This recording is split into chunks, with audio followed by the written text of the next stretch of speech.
Blacula, shall we? I know it sounds cheesy, sounds very obvious, but other than the title itself, because I mean, there were worse ideas for the title. Um, Blacula is probably the least offensive out of everything else they probably had in mind for it. But, 1973, we didn't really have too many leading brothers and sisters on film until probably the 70s, really. Um, ex- Except for Sidney Poitier. That's a little bit different.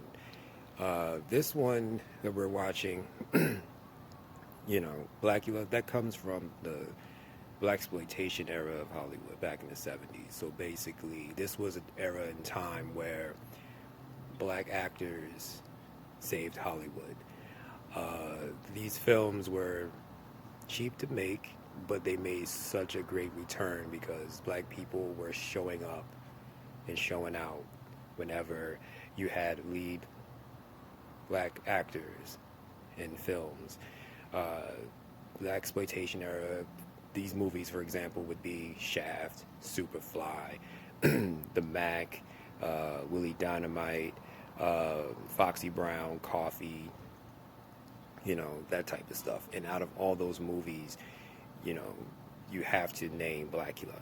Blacula comes up. That was the one that was horror black exploitation films. It's probably the best out of the whole bunch because you would end up having like Blackenstein and all this other cheesy shit, but Blacula was one that was definitely done and created to be a little bit more dignified. So this is the first time you've ever really seen a black vampire on film, played by William Marshall.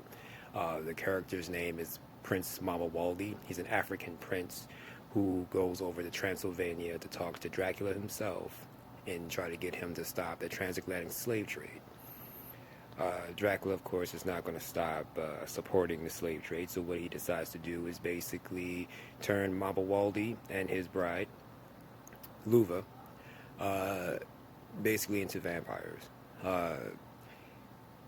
He christened Mama Waldy to Blacula.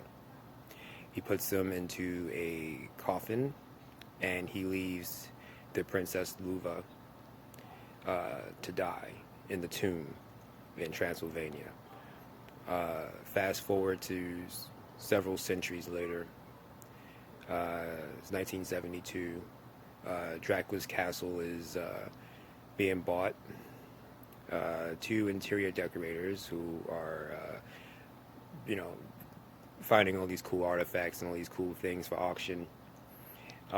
They end up bringing Blacula or Mama Waldy from the dead, and now that Blacula, Mama Waldy, is in 1970s, I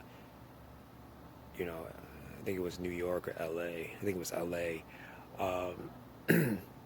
He basically finds himself wanting to find his bride-to-be. Well, not his bride-to-be, they were already married. But the thing is, they were reincarnated. So Luva is actually reincarnated and finds Mamba Waldy centuries ago, So it's a love story there, but it's mostly horror and mostly vampire stuff there. It's really fun. It's not the best, but it's definitely classic, and it definitely made an impact because, it was the great William Marshall who portrays Mamba Waldy, who gives the character a lot of strength and a lot of charisma and charm, as if any other vampire would, but it wasn't done as much as a stereotypical type of thing. He's a Shakespearean actor. He's Shakespearean trained. And so he gave the character a lot of masculinity, he was very suave and sophisticated. He's a prince, and he played him well, very regal. And, with him being in the title role, I honestly can't find anyone else who could do it better. And that, at the time, definitely was inspiring because you've never seen a black Dracula before. So here we are, you know, we have Blacula, the Black Dracula, and he's definitely much more suave, much more sophisticated, and much more cool. The swagger was on point at that point. But the thing is also, what makes this movie different is that it doesn't have that horror movie music. It was all R&B. You know, the whole soundtrack was R&B, and that's what sets it apart from a lot of horror films, especially, you know, in the 70s, and just horror movies, period. It's just, it's nothing but R&B and soul music throughout the movie. So it has a different feel, a different tone to it. I highly recommend that you check it out. Sure, it's 70s. Sure, it's old school. Sure, but just the significance of it all, it really, really stands up because it set the bar, and things have been better and things have progressed since then.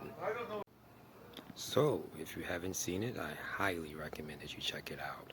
It's on Blu-ray as we speak. Blacula and the sequel, Scream, Blacula Scream, starring Pam Grier as well. The sequel is really good. I think it's probably better than the first, in my personal opinion.